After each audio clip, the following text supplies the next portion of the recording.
Did you hear that when you were reading your Goosebumps? I didn't read Goosebumps because they scared me. I still haven't. I don't even know what it's about.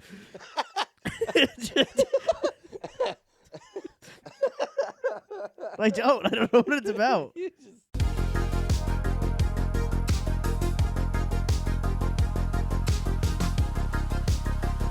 Are you guys talking about that magic shit?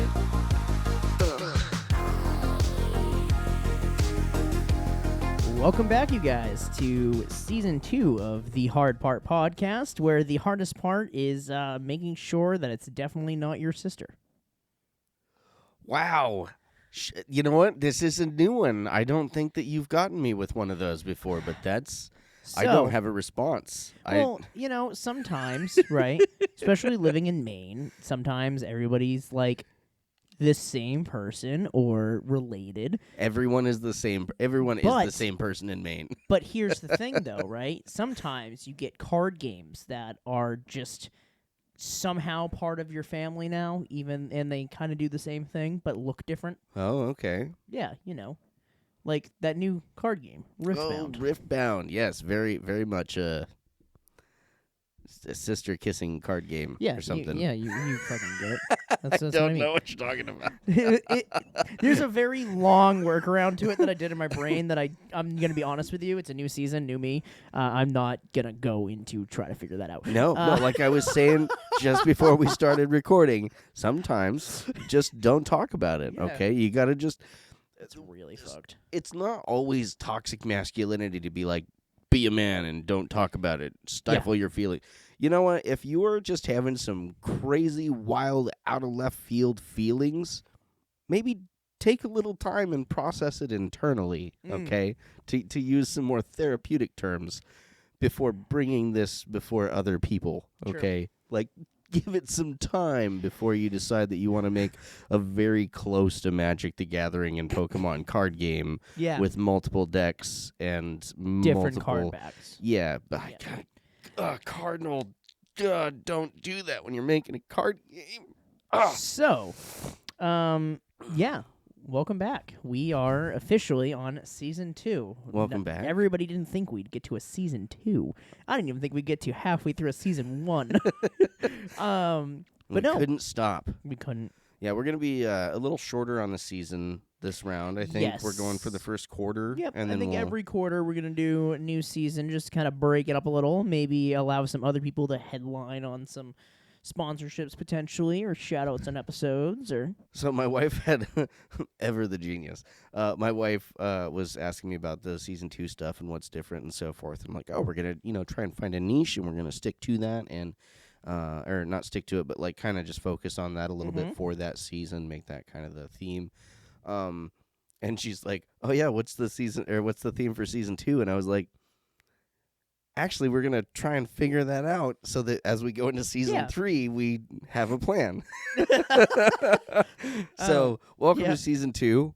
Figuring it out. Okay. Yeah. It's going to be fun. We're on for another ride.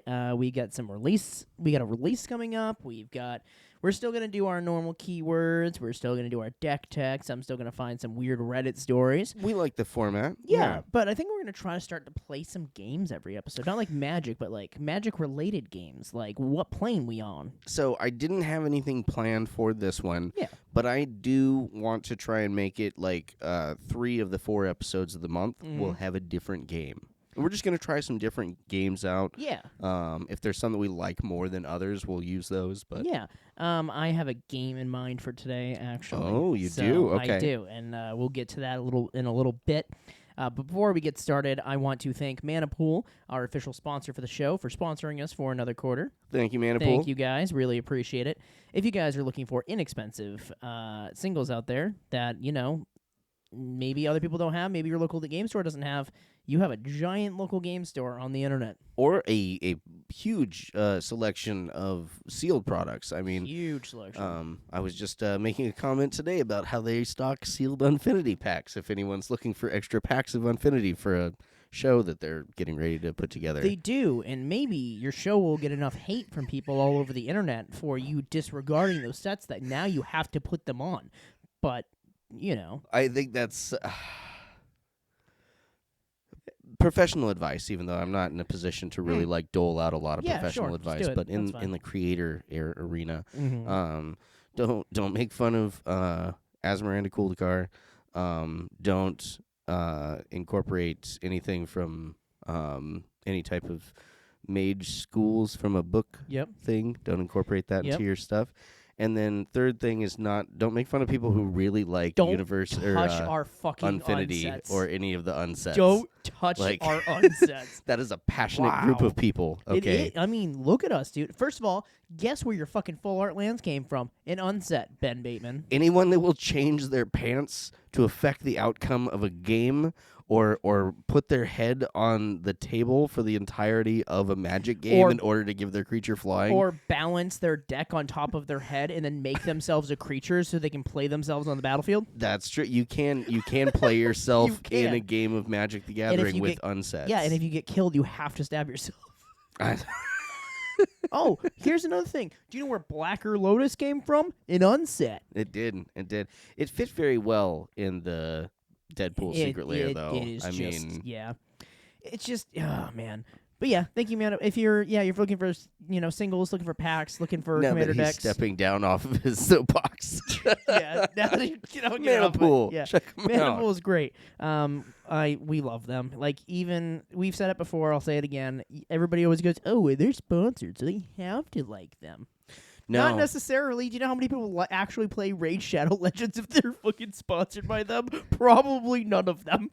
I think that might be kind of to a detriment to me, because the amount of times that I'll be like trying to do some actual work and I'm doing it on Mana Pool, and then I'm like, oh, wait a second, I remember this card. I'm gonna go see how much that. Oh, it's only 25 cents. I might have to order a copy of that. How many cards do we have in the cart right now, Tom? I haven't looked lately because It's 15. Okay. I'm the problem. I am 100% the window shopping I problem. was trying to take some of the heat for that one, but if you No, see it's so me. if you see the first day of school in there, you know who did that. Yep. But no, great site. Constantly innovating. We actually found out that there is there's a grading game on there now. I was really sad when we lost Magnus for a time, there isn't a but full link to it on the site, but it's like a URL. I don't know what it is off the top of my head, so I'll bring it next time because it's on my computer at home. But basically, people can submit their cards for us on the site to grade and just kind of see how we are as a community on grading. there's a link to it at the bottom down by Is like there? the creators and Oh, stuff. cool. I want to say, Yeah. But yeah, I showed Tom the other day because I was like, hey, look at this thing that I found on the Discord. And I pull up a card, and you look at the card, and you give it a grade on what you would grade it, and then it shows you how everybody else voted.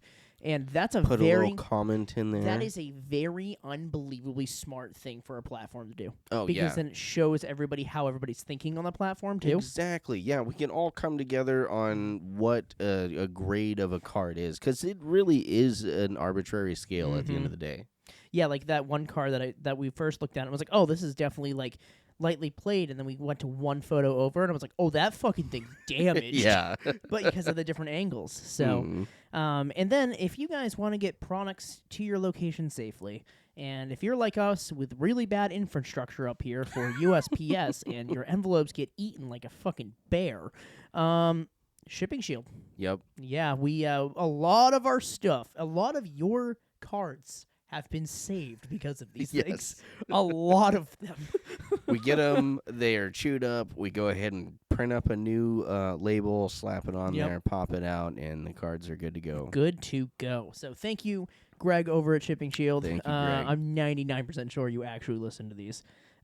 Just by your vibe, and maybe you like old men being degenerates. Greg so. seems like a cool dude. Yeah, so thank you, Greg, and then thank you to the team over at Mana Pool. Really appreciate it. Definitely. So let's look at our top down, Oh, our yeah. season 2, episode 1 top down. I decided to go ahead and stick with that S2 Ep1 to whatever. I like it. It's short and sweet, and Yeah, because I was gonna write it out longhand in this one, and I was like, you know what, that's gonna get out of hand really fast. So I think this works. So we will be talking about. So we are going to be doing a different type of commander deck today. We are going to be kind of going towards another type of commander. So commander, obviously, usually you have a legendary creature. It's your commander, blah, blah, blah. Everybody always plays them as rares and shit because they're just powerful.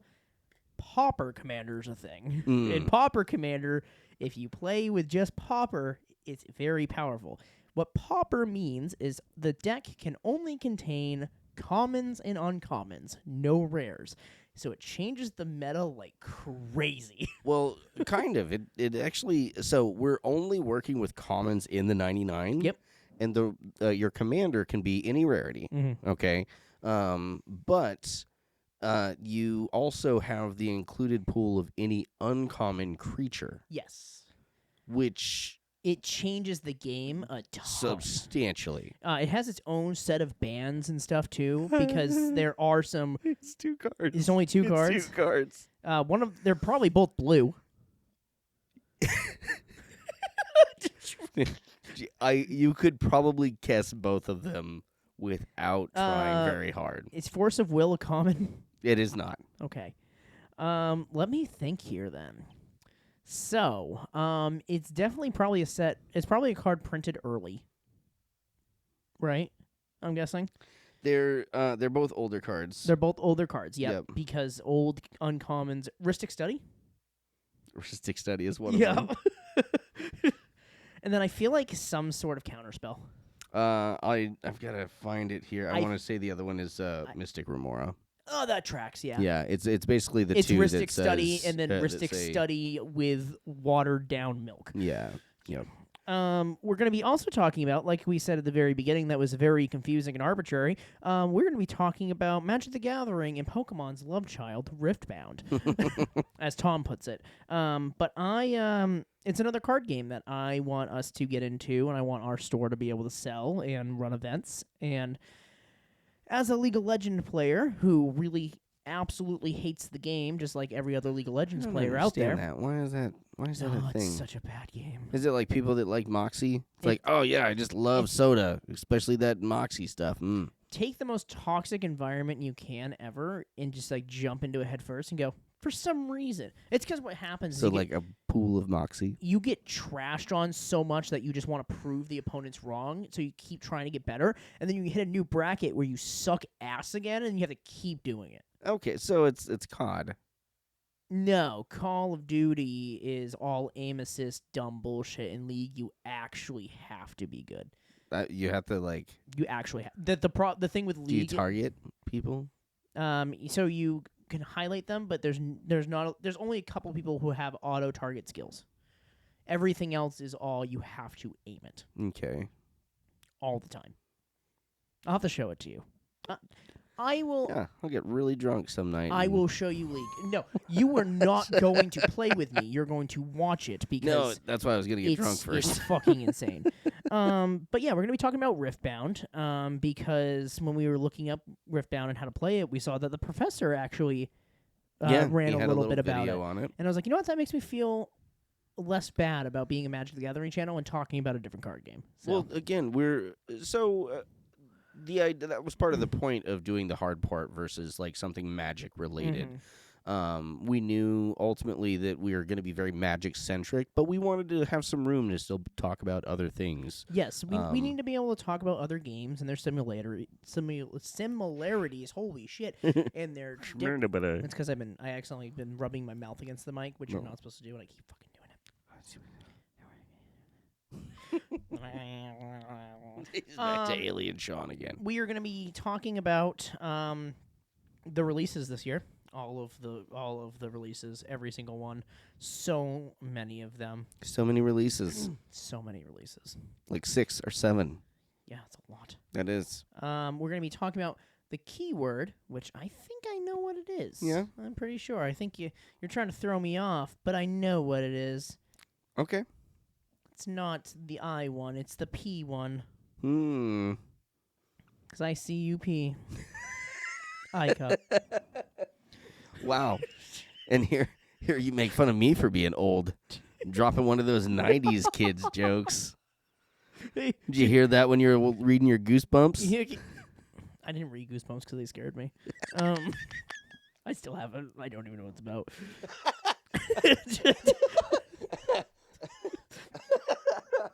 I don't know what it's about.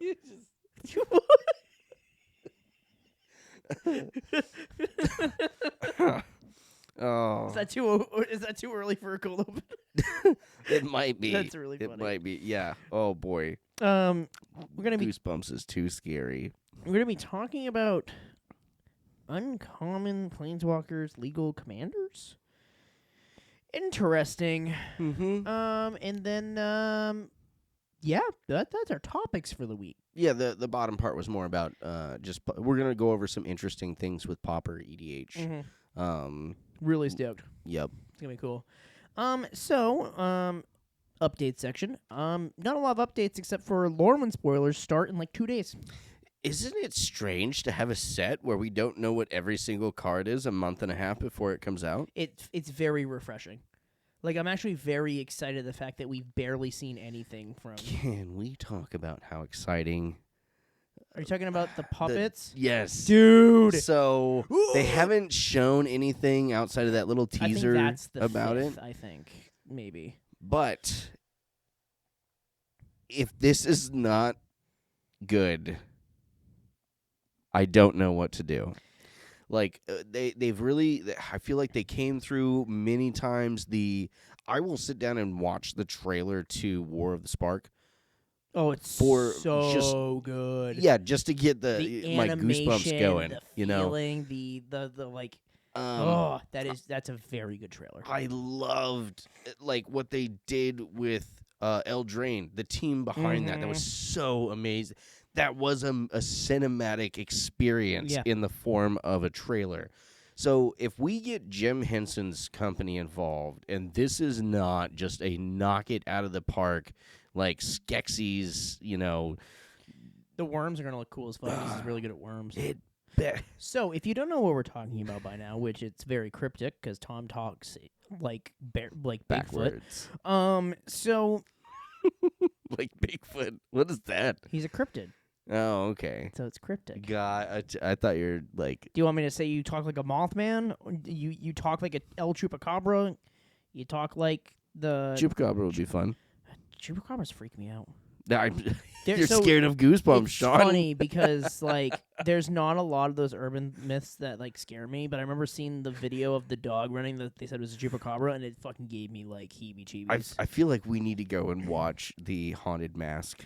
Nope, we're not watching anything scary. It's Goosebumps. They showed it to like children in the early 2000s. It's not very scary at all. Uh-huh. Anyways. And my mom's cat's not very round either. I think ovular works better. That's a weird It's word. kind of like a pill shaped. What shape? Okay. So a there's pill with legs. Okay. So anyway, if any of you have ever seen The Labyrinth, right? You remind me of the Babe. Thanks. If you've never seen The Labyrinth, all of the puppets and everything in The Labyrinth, that company is doing a trailer for Lorwyn.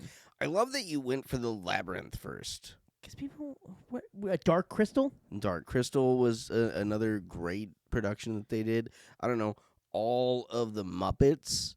That's true. Did you see Muppet Treasure Island? Obviously, like the best rendition of Treasure Island. Sure. Better than Treasure Planet, Sure. honestly. I think the biggest speculation I have, right? Why are they giving us Muppets in a commercial for Lorwyn unless we're gonna get some like Muppets in the set somehow? I mean, it's Lorwyn, so we kind of do already. That guy that the one It's like on a bad guy, yeah. No, the little one that was on the preview for the card that makes yeah. Mutavolts. Yeah. Like that very easily Dude, could be a puppet. That card's gonna be so. It's gonna be broken. That card's You're gonna like, be oh no, so good. we can't believe this card is being banned out of standard. We don't know why we had to do this. Oh no, I'm gonna play 4 of these in my deck and have 4 extra fucking mana every turn. Every turn. Yep. Oh, now next turn I have 8 extra mana. Because it's not legendary, is he? Nope. I mean, if he was, then he just goes in the command zone anyways. So it's a whole different ball of wax. It's a whole different Like- thing. But yeah, they're giving the trailer is going to be all. We say Muppets. When you think of Muppets, you think of like Kermit the Frog and stuff. But that's why I went more towards the Labyrinth because it's that look. That's why you out. Okay. Yes, it's because it's that look. I want to see Kermit the Frog. Okay. Kermit the Frog. Kermit the Frog. Liliana, you need to stop obsessing over Jace. That doesn't seem too far out of Magic the Gathering's wheelhouse these days. Why are there so many songs about Lily? You could get your actual Big Bird printed like in game. Big Bird in Bird's Tribal. I don't know what they do learning stuff. They do. Yep. The Count. Vampire, dude. Wild. He's the new Soren Markov. Wait, there's a lot of secret lair opportunity. Look at this. Hold on. So Snuffy. Big Bird could be Choco. Got elephants. Yeah. Oh no, you do Snuffy on Generous Gift. Yep. Or Harmless Offering. No, it's Generous Gift because Generous Gift elephant. is an elephant. Yeah, Edgar Markov would definitely be the Count. That's really funny. You know, I always making them super toxic too is really like making all of them as commanders the most toxic reprints ever would be so good too. One, ha ha ha. 1, 1, 2, ha ha ha. Just adding it. Do you pay the 2? Ha ha ha. Yeah. You know what's really weird is I think Family Guy stole him. Yeah. Like in my brain, he's not a part of I know he's Sesame Street anymore. He's now 3 nipples. Oh shit! I'm out of here. Who do you? All right. So this actually matters for the conversation. We're gonna do this now. All right. So we know Big Bird would 100% probably be Choco because that makes sense. Mm-hmm. We know the Count would be Edgar Markov. Mm-hmm. Who do you think Oscar would be? See, Oscar's the easy one. I would probably do some type of like, we need a Golgari Grave Troll. I agree. Okay. That makes sense. Yeah, that would make sense. Playable. The real one that I don't know about is Elmo. Like, what is Elmo? Norin the Wary? Is it just another print of Patrick Star? It's no. They I add think a third little flag underneath it, so it's the first one, and then Patrick Star, and then Elmo. I think something red and something that just like dips out anytime that like because Elmo doesn't do Ragavan. Ugh. No, that's horrible. Why? I'm not gonna try and do an Elmo voice, but basically Elmo voice, yeah, like stealing your shit all the time. You're gonna punch that guy. Yeah.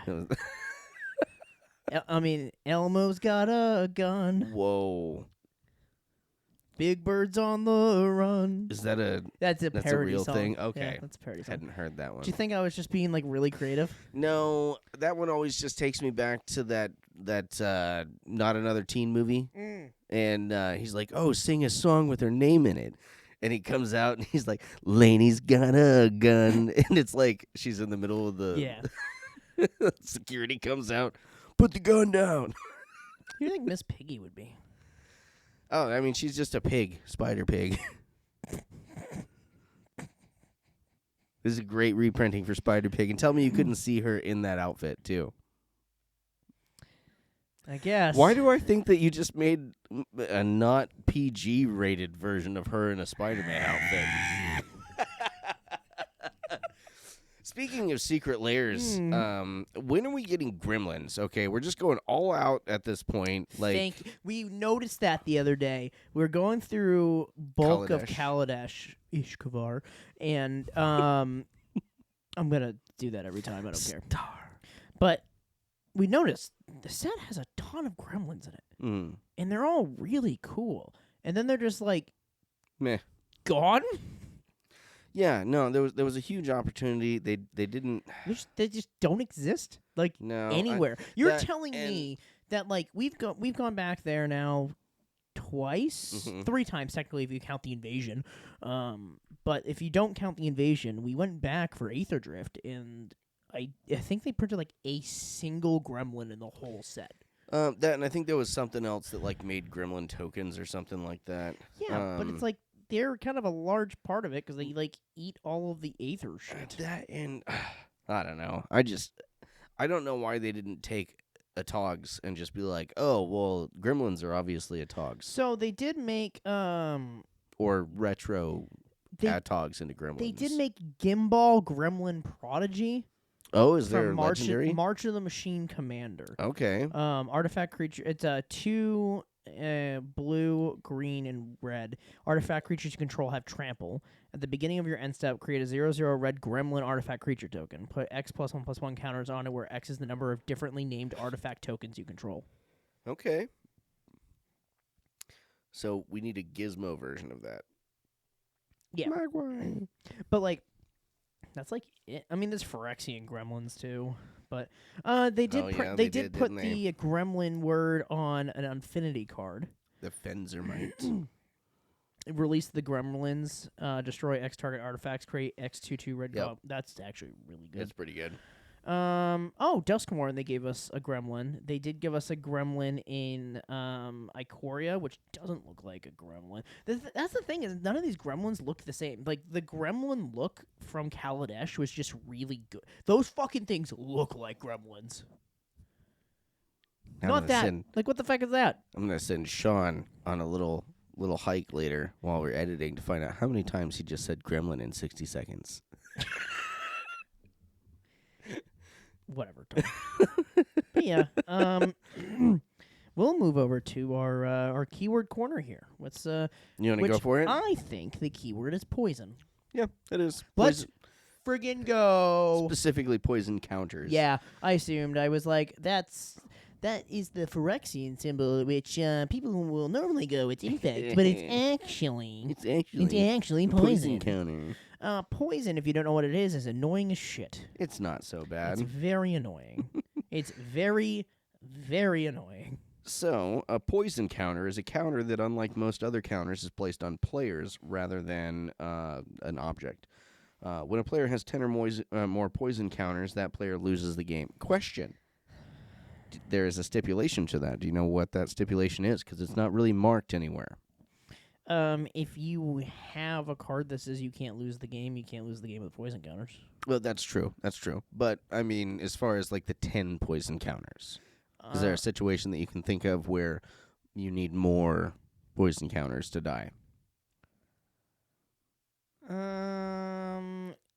Two-headed giant requires 15 poison counters. That's really weird. That is weird. And a format that nobody plays. I've played a little bit of Two-Headed Giant, but yeah, that usually doesn't come up That's a at the same time. Yeah, because how you play Two-Headed Giant is you have one idiot who has no idea what they're doing, and then one guy who has a 18-card hand because he's just looking at your hand playing for you. It's a great way to teach people how to play and to play with people that maybe have a little bit of a deficit in their skill. And have double hand size for yourself. There is also that, too. Again, there's another thing where, like, the way it's properly intended is for two people like yourself and myself sit down, and we have two synergistic decks that we work together and, you just steamroll stuff. Yeah.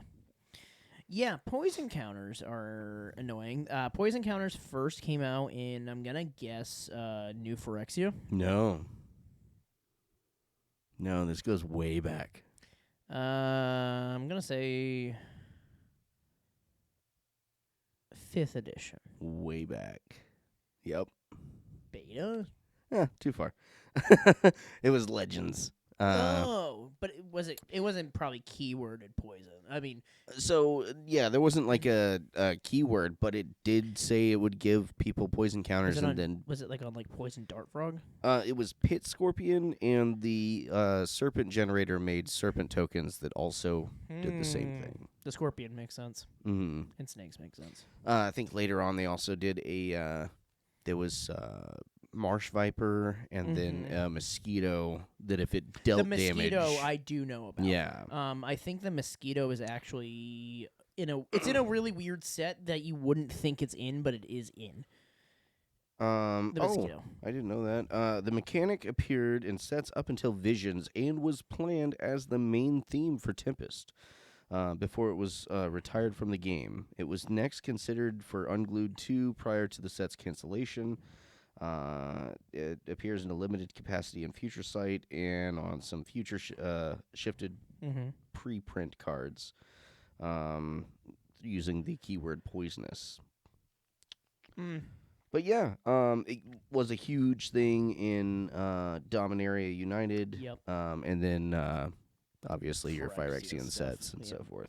Yeah, where Phyrexian started giving us like toxic on top of having poison counters and then infect. It's just weird that we have like 3 different keyworded things that all kind of just do the same thing but don't at the same time. So, infect, poisonous, and toxic are the 3 that do it. Yeah, they all give -1 counters. No, toxic gives -1 counters. Infect. Yeah, that one. Infect does infect does damage in the form of poison counters and -1 counters.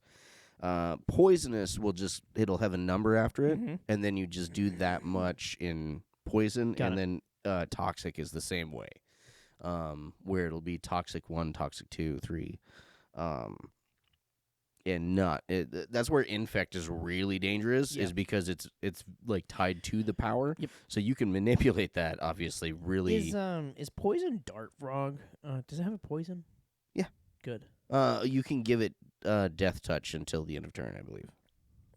It doesn't have like a poisonous thing. That's kind of kind of a fair one. Yes and no. I don't know. You think that poison is supposed to be like a Phyrexian thing. Yeah, it was put on snakes and so forth, but like properly within the game, it's been adopted to be a Phyrexian thing. So I don't see poison dart frogs as inherently being Phyrexian or having glistening oil. I mean, Planeswalkers did. One of them. All of them. They all got completed, Tom. No, I'm talking about the one that was walking around spreading it everywhere. Because you know how that's how it happened, right? Johnny? No. So Karn had the heart of Xantia, and Xantia's heart was Phyrexian, had Phyrexian oil. Oh. And so after... He's a plague carrier. Yes. Great. He was like, he traveled the plains, he took the Mirai, okay, the big fancy thing, and he was supposed to leave Dominaria and go find a place for it.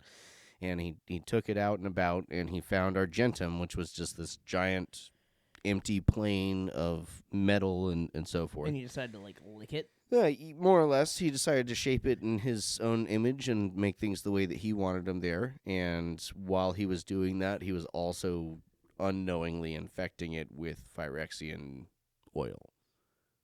The perfect thing in the perfect place to make the perfect bad guys. Like... It's almost like they planned it. And it was... And it was there's no way they could have planned it. Yeah. But that's one of those things where I was really hoping to see Yawgmoth be the thing that would be resurrected through the Super Void, because it made so much sense, and it would be such a great story, like antithesis to like have Yawgmoth the big bad going forward. And yeah, then it was just like, no, we're just doing other things over here. Yeah. Dumb. This is all backwards retroactive time travel, because that's how we like to read stories. Because the jailer actually did everything, and not Arthas. And Sylvanas was just trapped in her own head. That would have been... She used to be the most perfect badass woman character, and now she's just like everybody else, following a man. Oh, yeah, that was rough. Yeah, they literally took like the most badass character ever and went, you know what? You've been in control of a man this whole time. It's like, wow, what a fucking niche. And here we go again. So, the next thing on the docket is Supposed to do those before the show. I know. Is we're gonna be talking about Riftbound. If you don't know what Riftbound is, this is the point in which you can skip ahead like 25 minutes. Yeah, I was gonna say, I'm gonna let you go ahead and take the plate on this one, because I don't really... So a long time ago, there was a game made in Korea that started off as a small little indie game called League of Legends. It only had a handful of characters, but it is considered a game type called a MOBA, which is essentially you have this field that you move around and you click on it to walk around your character, and you have spells that you cast. And every single game, you start at level 1, you level all the way up, and then you go to the next game and you do that all over again. You have different equipment that you can equip to make yourself more powerful to basically capture the opponent's nexus or destroy it. You have towers on the way there. You have minions to kill, which are also nicknamed creeps. And you use those to gain gold to win. And Tom's falling asleep like an old man piece of shit. So, go ahead, get your creeps with your minions. So you kill the creeps, get the gold, upgrade your stuff, get more gear, get more powerful, and then you just play.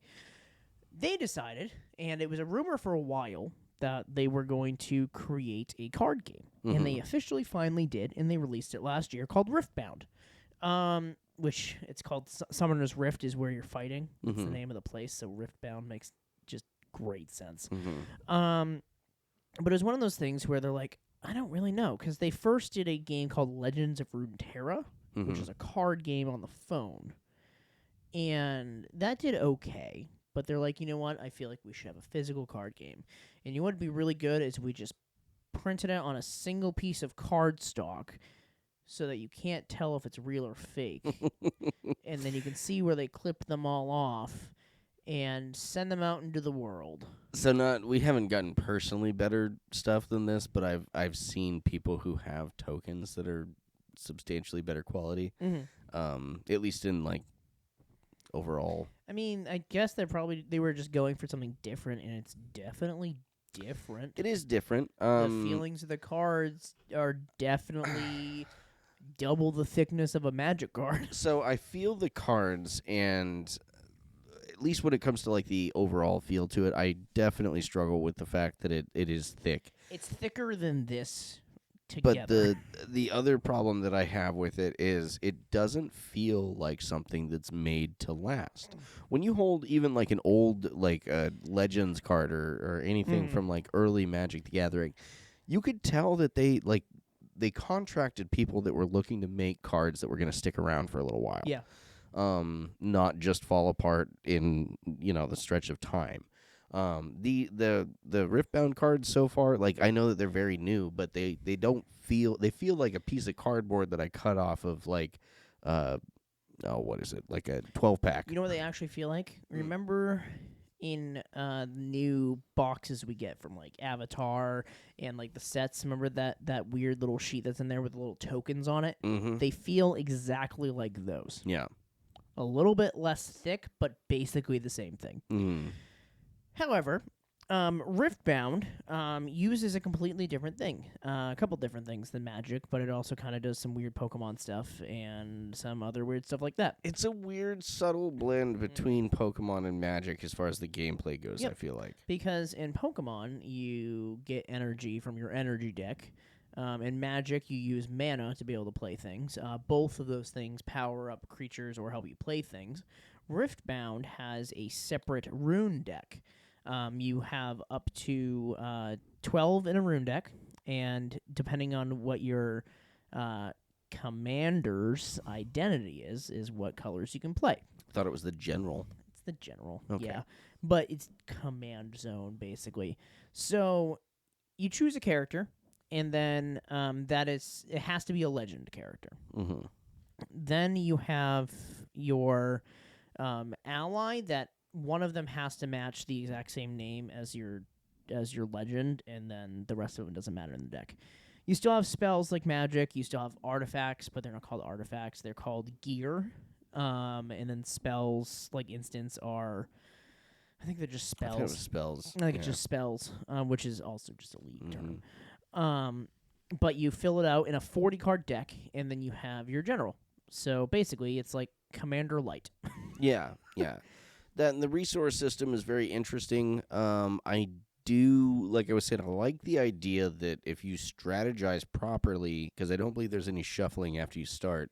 If you strategize it properly, you can basically take a stack of random cards and place them in a certain order so that you can utilize them the way you need to later. Which, again, I think that's where the professor was talking about mastering it can be very rewarding.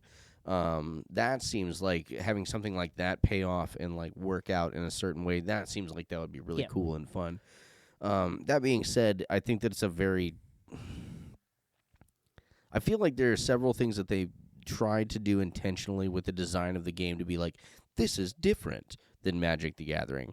but every line that they use in describing the game ends with Magic the Gathering. Yep. It's a creature, like in Magic the Gathering. Yep. It's a spell, like in Magic the Gathering. It's a gear, like an artifact in Magic the Gathering. The thing that the rune deck itself that I was mentioning is you can have 12 in there, and it's off to the side, and every turn you flip 2 from the top or 3. If you're the first player, you only ever get to put 2 from the top. Everybody else, you can play 2 to 4 players. Everybody else will get 3 because that kind of offsets the advantage. So certain cards, it'll have a cost, and then it'll also have a rune on it.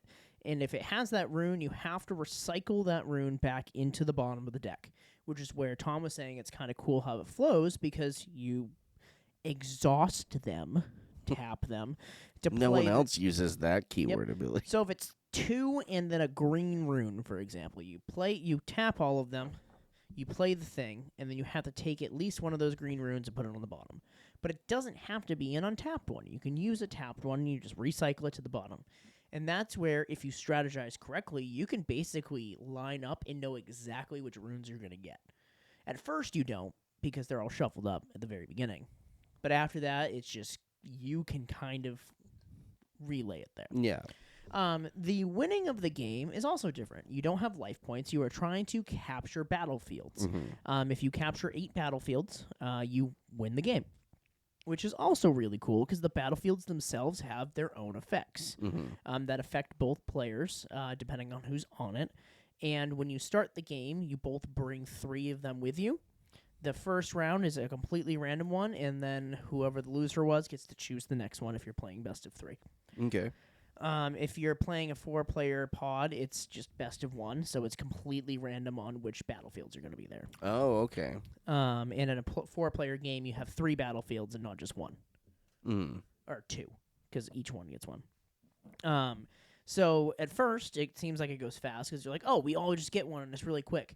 But then you got to fight over them. And that's where the strategy comes into play, and it's different. I like the fact that it's an objective capture type thing instead of a just I'm gonna spell sling into your face and just win the game now. That does make it more appealing, I think, for as a different card game.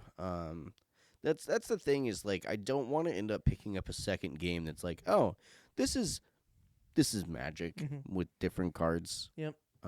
Anything that has a light total is just Magic with different cards. More or less, yeah. I mean, it really Yu-Gi-Oh is Yu-Gi-Oh essentially, is Magic when you boil it down, bigger numbers and no mana.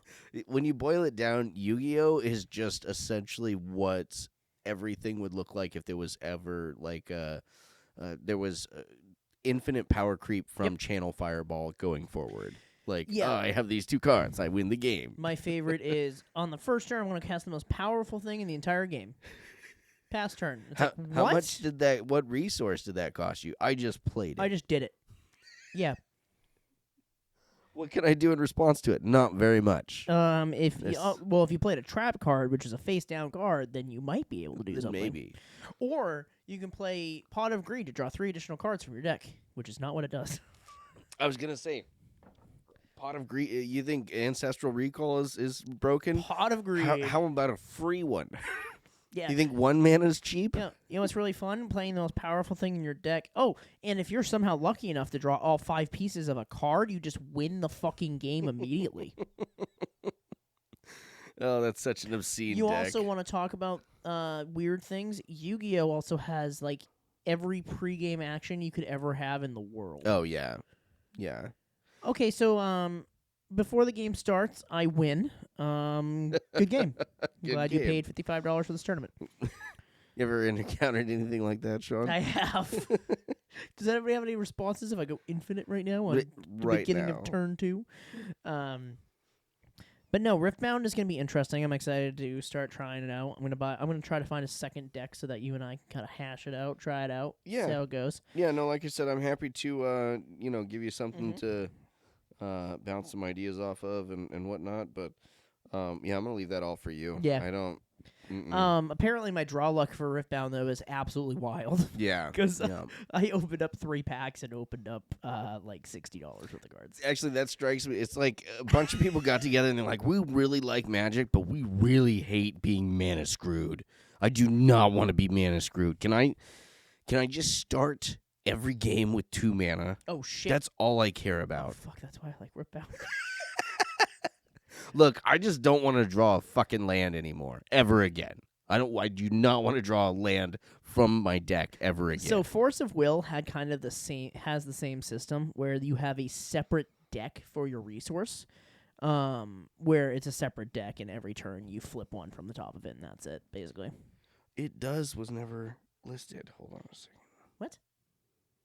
There we go. It's listed now. Does. But yeah, that's Riftbound. That's the game that we're going to be trying out. We'll tell you more about it once we kind of get better at it. But it's another game that we want to kind of like have at our store. But I want to have at the store.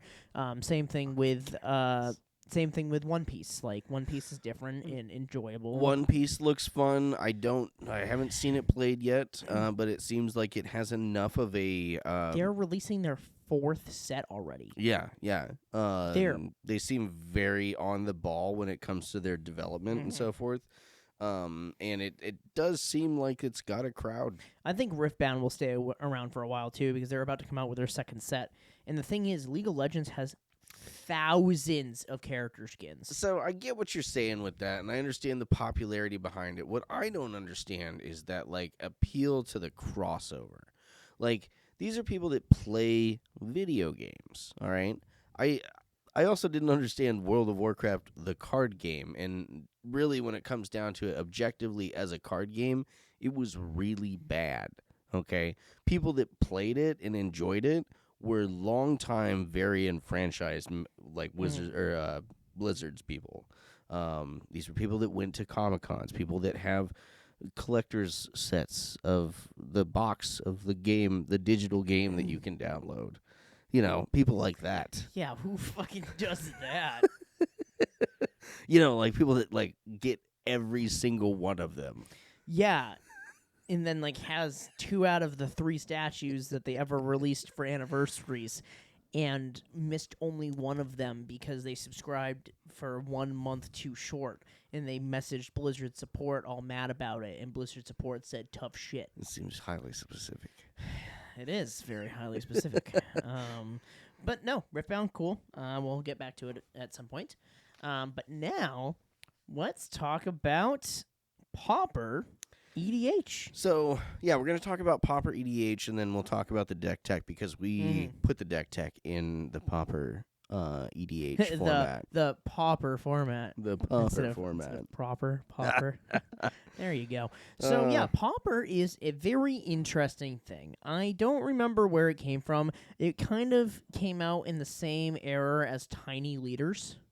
Do you remember Tiny Leaders? I do. So, I love Tiny Leaders. It's very good. It's in a weird niche format that was created by players who wanted to do something different.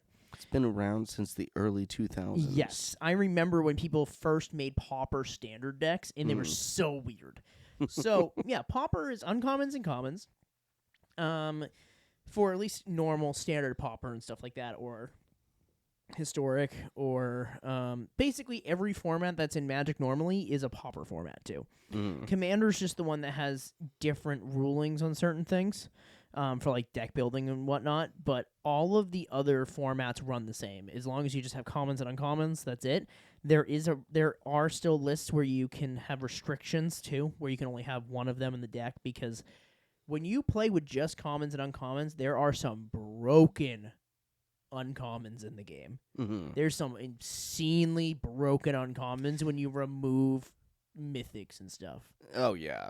Like, for example, Stock Up is really, really good already. Now stick it in a format that doesn't have things that are more powerful than it, and now it's extremely good. So the really interesting thing that I thought about Pauper EDH is, so you can use any uncommon creature as your commander, right? Now we're talking about stuff like adventure creatures. All right. And apparently, looking at the rules, there's already commander rule sets to handle this type of situation.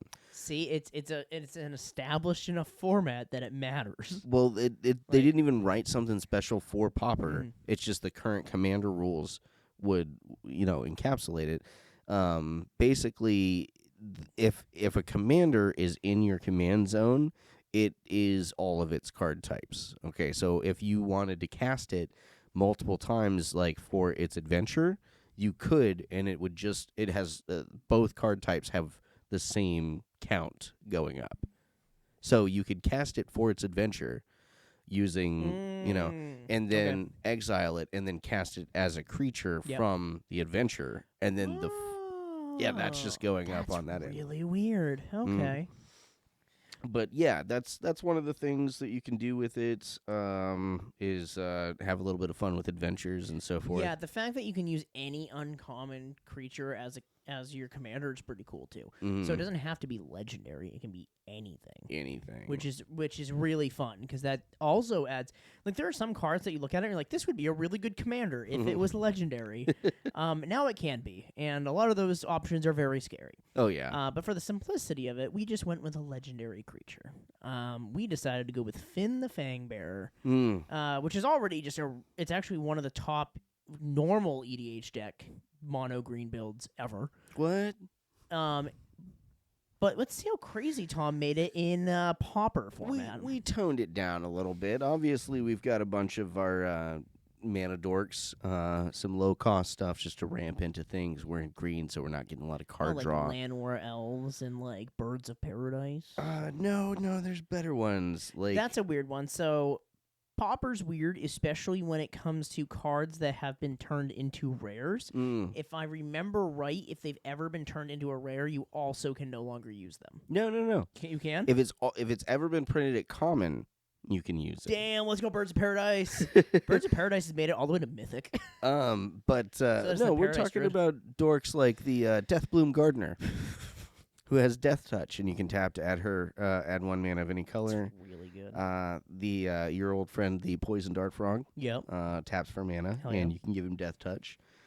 Sedge Scorpion doesn't tap for mana, but has Death Touch. But then we also went ahead and, instead of doing kind of the trample thing, we did more of a recursion thing, just to be a little different. So Green recursion? Yeah, like Elven Cache and what was the other one? Pick Your Poison? No, that was those are all sacrifice things. Winding Way. Choose creature or land, reveal the top 4 cards of your library, put all the chosen cards revealed this way into your hand and the rest in your graveyard. That's not it. Evolution Charm. Return target creature card from your graveyard to your hand.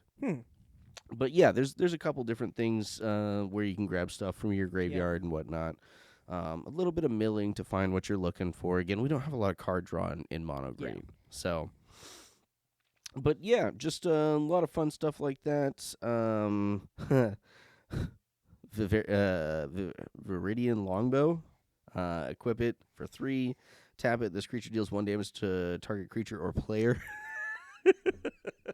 So you can apply. That's so weird. Poison counters from across the way.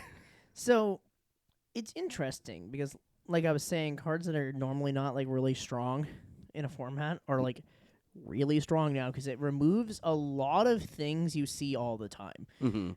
It makes you have to rehash your plan, and there are still going to be some broken decks and stuff, but that's why they also have their own ban list. Speaking of broken, we also have Broken Fall in here, which is a very interesting enchantment. Yes. 2 and a green for an enchantment, and you can return it to its owner's hand to regenerate target creature. Yeah, which is really cool. I like that. I think Pauper Commander is actually a very good segue into Normal Commander on the fact that it is a lot less expensive. You can start with a Pauper deck and then upgrade it as you go. And I'm sure that there's some pretty wild stuff that you can do out there too, but I think that that's a nice way that like you can just go into a game and kind of know that everybody's on the same page as you. You don't have to worry about anybody like, oh, can nobody stop this second turn infinite loop that I've got? Yep. You know. There's not a lot of uncommon infinite loops. There are some, but they take a little bit more extra steps to do because of it. How much was that deck? Oh, you want to see that one? Because that one's a really fun one, too. You remember Tiny Bones, right? Like, what did you get them down to? Like $8? Tiny Bones, it's still fluttering around $12, $13. Nah, it's too pricey for me. It's too rich for my blood. Finn here is It's $11.97, really good. and it will win some games. Yeah, I mean, Finn's just a good commander anyway, and then add just there's a little bit of trample in it, but for the most part, you're really just looking to attack into stuff, and nobody's going to be attacking into you. You should be pretty safe. I think it's definitely one of those things where I feel like everybody should make a pauper deck at some point and just have it with them. We should put together maybe a little pod of them. I saw somebody, T-Beard, was giving away a pod of decks to be played together. And I think that should be done more often because that's, you can make a really cool experience. And then you don't have to bring the whole, I have my, $5,000 deck that I brought in to play against you guys. I have my 2, and what's your ranking? What do you have? I also think Tiny Leaders is cool. Tiny Leaders is cool. I would love to see some more Tiny Leaders come back. If I remember right, Tiny Leaders is everything just has to be like a 1/1, right? So Tiny Leaders, I believe, was a 60-card format, basically where you had a commander, but I think your commander was just an uncommon creature. There was they made a lot of tokens, especially for Tiny Leaders. Like for a time there, Wizards was actually backing Tiny Leaders to the point where they were printing specialty tokens for it. Oh, yeah. Like, it was a really big deal for a while. And then I don't know why it stopped. It just kind of like... It just wasn't popular. Yeah. It was a cool format, though. Focusing on singleton 1v1 games built around a commander with a manual value of 3 or less. Yep. Using a 50-card deck, including the commander... must have where every card, including the commander, must have a mana value of 3 or less. Yep. Do you know what's really funny? That's just playing Is It. Right, yeah. Yep. Considering, unfortunately, it doesn't change the Is It deck at all. I want you to realize that most of my commanders at home cost 3 or less anyway. Not just the commander. The whole deck. That's pretty cool. Yeah, that's kind of fun. You're not going to see a lot of huge powers. No. I mean, at that point, for that format, like Colossal Hammer becomes about the best thing you can play. Fucking wild. Let me see if I type in. I want to look Got at a some Reddit rolling around. Do we want to talk about the? Talk about the releases, the sets. Yeah, well, you talk about the sets here for a second while I am looking. So I wanted to bring this up because this was something that I found over in a Reddit somewhere. Ironically enough. So first off, we've got the actual lineup that we're looking at. Lorwyn Eclipsed, the unannounced Universes Beyond, which they announced fairly shortly after saying that it was going to be unannounced. Or at least I feel like that, and that's going to be the TMNT. Then we've got Secrets of Strixhaven, superheroes Marvel superheroes in June. August, we're going to have The Hobbit. October, we'll have Reality Fracture, and then in November, we're going to have the very highly anticipated Star Trek. However, I did see another lineup that was a little bit different, and it was basically what it would look like if we had just stuck to Magic the Gathering IPs. And they started out with Lorwyn Radiant, and then they went on to Secrets of... no. Sorry, let me find this picture here, this image, because it was... I blended it into the background, so now I can't fucking read it. Yeah. Yeah, I saw that. It's not going to be in there. But anyways, they had it broken up so that there was multiple sets. There was 2 Lorwyn sets, then there was 3 sets for Strixhaven, and then 2 more for Reality Fracture at the end of the year. Reality Fracture, I think... I know that MTG Retcon actually brought it up too, and I was thinking the same thing. I think we're going to get color-shifted cards. So that was interesting because the 2 different sets that they had showed initially in the breakdown, because again, mind you, all of this was set up so that Strixhaven released in the fall of last year. So this could have been a reworking where they were thinking about, what happens if Universes Beyond doesn't go well? Okay, then we will double down on the Universes Within, and then they stretch the whole thing over. So I'm wondering if we're not going to see some of that later on. Like, we'll get to the fractured realities, and as we're doing fractured realities, it looks like they had 2 sets in mind. Yeah. Huge card pool, and they just crammed them into one set Yeah. because they also need to release 3 or 4 Universes Beyond sets at the same time. It's hype. I'm just cooking this up on the top of my head right now. But the cool thing was, in that the graphic that I saw, they had Reality Fracture, and then the second set was Reality Fracture Paradox, which strikes me as that reversed, A lot of people are thinking Reality Fracture will also be like March of the Machine Aftermath. Oh, That like they're kinda going to do the Yeah. 15 card boosters. Don't you don't wanna- make me boycott you. You don't want to do 9 card boosters? Why not?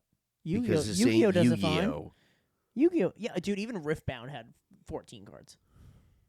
Riftbound, brand new game, was like, oh, players like having cards in their packs. What are you talking? Let's do that. I think the one that really killed me was again, Magic Historian was talking about getting like a deck of cards from Happy Meal, and it had like 40 cards in it. And, and McDonald's is able to give you 40 quality playing cards in a deck box and a meal, and Wizards is like, here's a $40 booster pack, and it's got 6 cards in it. Here is a card. Here's a card that you were about to bite into because you thought it was a chip because it's curled like a chip. Hey, I still think that our Frito-Lay proposal should go out at some point. So good. That would be good. Food tokens, Yeah, little chips, dope as shit. Doritos would be on that. They'd be silly not to. So the Reddit roundup is gonna be. It's from r/EDH from user NermExe. Nermix. So why isn't can't be blocked a keyword, and what should it be? There are tons of creatures with this ability. It's simple enough to be a keyword. I know there's shadow or horsemanship, but absolutely unblockable creatures exist too, and should have an umbrella term as a keyword to label them. Why isn't that the case? And what would be a cool word? So the one that comes to mind off the top of my head is the actual keyword. It's not a keyword, but the blanket ability for all evasion abilities, and that would just be evasion. That seems like that would be the way to go. Just call it they have evasion, can't be blocked. Somebody said unblockable, and then somebody responded, I've been playing for Magic for like 5 years before I realized unblockable isn't a keyword. It's not a keyword. No. Like, that would just be the easiest thing to do, is just make unblockable a... It would, but I think that we're losing some of the flavor at that point, although... They used the term unblockable, but it got phased out with Whisper Silk Cloak and M11. Becomes unblockable. Yep. Yeah. Yeah, it's different because it's like...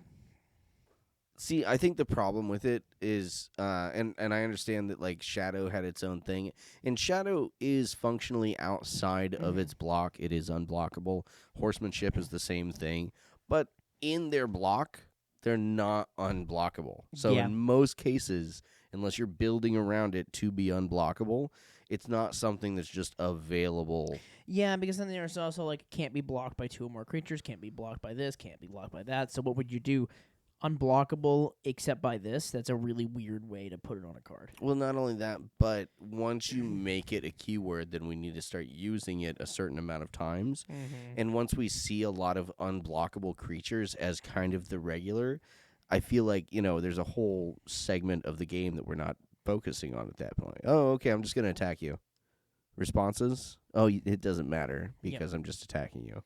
Yeah, that's why, it would make, one of my favorite commanders, Guafa Hazid, absolutely, useless now, because, he gives things so they can't attack or block. Yeah. So it's I can make all my creatures unblockable if you can't block.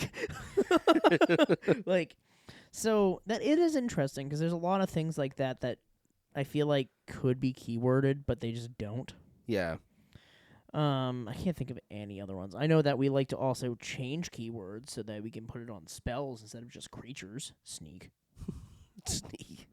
Yeah, that one had some They were trying to get that so they could use it outside of Kamigawa. Yep. Because you can't really use it in a place that doesn't have ninjas. Yeah, you can't use it in the plane of New York. Yeah. But the plane of New York does have ninjas. They're just turtles. They are. But yeah, no, I think that overall, Unblockable is in a good spot right now. I think if they were going to call it anything, I think Evasion would be just a nice way to throw it in there. You know what I think Tom wants? I think Tom wants Planeswalkers to be commanders. I want Planeswalkers to be unblockable. I want my lands to be unblockable. Hey, earthbending is a thing, okay? Dude, the more I look at earthbending, the scarier it gets. Yeah, like if there was a card before that said lands you control have unblockable, or unblockable, then that would be just a dead card. And then Avatar hits, and that becomes a banger of a card. All of those cards that are like land creatures, because there are cards that say land creatures you control have this and have this, and now that's a very relevant, scary thing. Yep. Like I was building have my lands kill you deck before Earthbending came out. And now I can actually like do shit with it. That and there's Earthbending in black too. There is. P.S. If anybody sees the Black Shrine, dude, apparently Sean is immune to opening that one. I have opened so many packs of Avatar. It's insane. Looking for the northern air temple. They were dirty for doing that, by the way. Yeah, I know. It's rough. It's really rough. It's almost. We should do a collection of like really bad scenes from. We'll do the one where, what's his name? Gideon. It's like taking the thing away from Liliana, which I still question. How did that happen? Whatever. I feel like that was a demonic contract that had an underwriting by a dragon god. I don't feel like that was just transferable. I love the fact that Gideon was such a bad character. He got canceled inside of a story in a game. Yeah. He was so bad, he didn't just get canceled in our world. He got canceled in his own world. Yeah, I mean, well, and they don't often just, like, beat the crap out of, like, the good guy, at least in, like, a humiliating sense. And that was one where, like, when he showed up with Obnixilis, and he's all like, I can't be defeated, and Obnixilis is, like, holding his head underwater under a puddle. Yep. He's like, look at that that protection bubble now. I remember when the really big plot twist was Tezzeret was working with the Kobolas. Again, I feel like it's like a lot of popular things in popular shows when people are like, oh, look, I'm this way, and everyone's like, yeah, no, we know you were working for Bolas the whole time. Oh no, the dark, mysterious man with a metal arm, the Metal Man. It's really, it's cool that we get a cool Tezzeret card out of it, but I was kind of hoping it was Karn. It would have been that I would have been down for if they like, oh, Tezzeret, boom, gonna be in the in the setup, and then they keep talking about the Metal Man. They make everybody all irritated because they're like, oh, they're calling Tezzeret the Metal Man. Yep. This is stupid. And then they just like, boom, actually, it's fucking Karn. That would have been cool. That would have been like, oh, shit. But instead...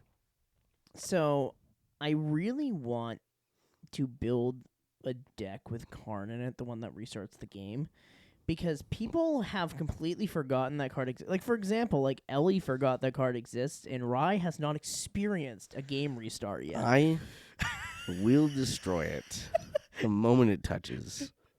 People will not grace anything. What do you mean? It's great. No. Yeah, it is. No. You don't want to deal with starting over every time I get it out? No. Fine, we'll just play unsets where you can play games inside of games. Put this game aside. Start another game with a different deck. Let's go proxy some Shaharzads. Dude, I love... We kind of touched upon it at the very beginning. I'm going to bring it back now for kind of a final close-off here. Ben Bateman's Pack It Up show. His recent episode, he had a guest on who, every time he asks people, he's like, oh, what sets do you really want to open? And I don't remember the guy's name, and I feel really bad, but like the entirety of the Magic community loves this guy right now because he just comes out and he's like, "Oh man, I would really love to open up Unglued, Unfinity, any of the unsets." And Ben's face just like starts getting like that gross face, and he's like, "What are you looking like that for?" He goes, "We don't have those here on the Wall of Chaos." And he goes, "But it's the Wall of Chaos, and you don't have unsets?" And he's like, "It's because we don't consider those." I'm like, "You don't consider it because it won't make Ancestral TCG fucking money." No, that'll make them money. I'm sure it will. They've got duels. We have every single set on this wall except for the ones Ben Bateman doesn't like.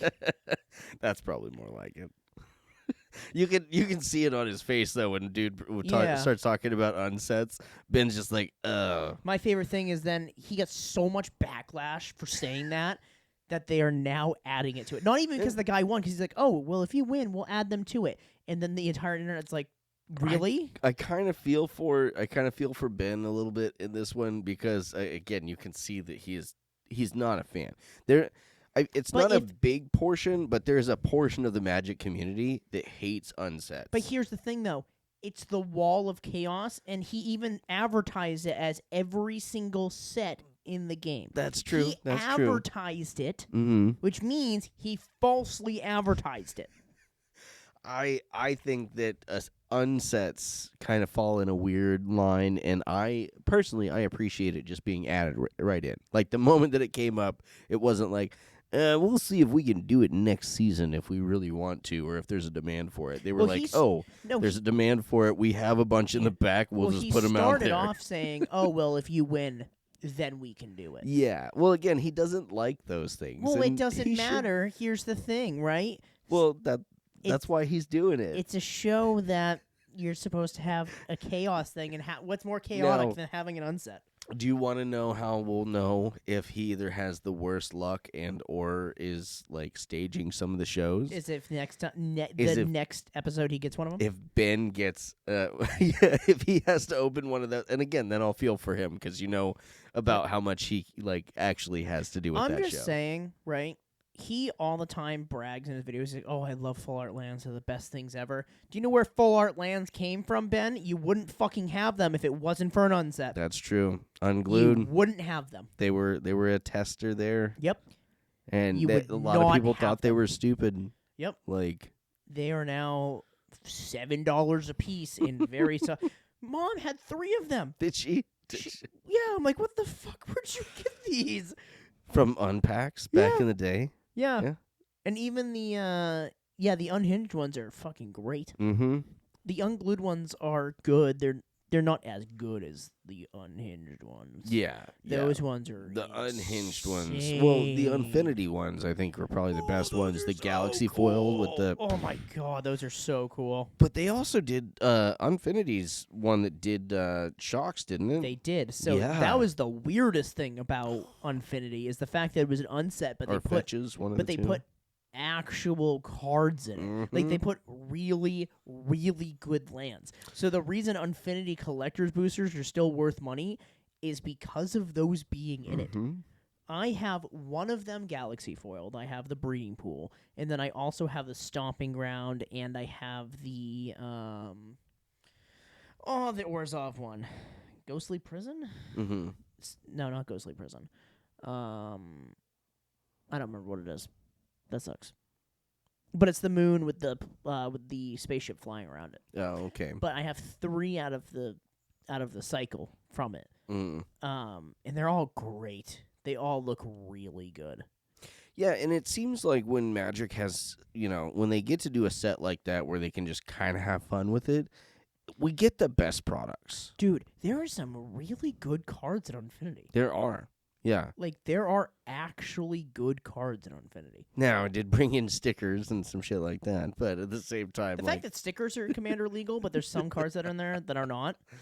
So that's still so wild to me. Stickers are weird, because what you have to do is you have to take the sticker off, put it onto something else, and then cut the shape out of it so you can, put it on things without it permanently staying there. And technically, you're supposed to put it on the card. Could you imagine somebody's like, I'm going to pull out this $800 card, and you go, I'm going to put a sticker on it so it's a sliver now. So... I'm pretty sure that I saw a deck that was based around just stealing your opponent's shit and putting stickers on them. so that you can just like put stickers on their expensive ass cards. And No, shit. you can't do that. I'm sorry, but it's a part of the game. It's part of it. Has to go on the card. It I'm has sorry. to go on the card.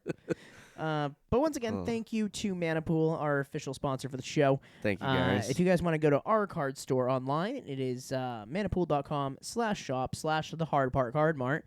And if you want to get things safely to your location, go to shippingshield.com with their new updated website. And if you want that cool corduroy jacket, ask Sean where he got it. And if you want to be a dick for an entire of the season, ask Tom where he got that. Thank you guys for joining us for Season 2, Episode 1, and we will talk to you next time. Next time.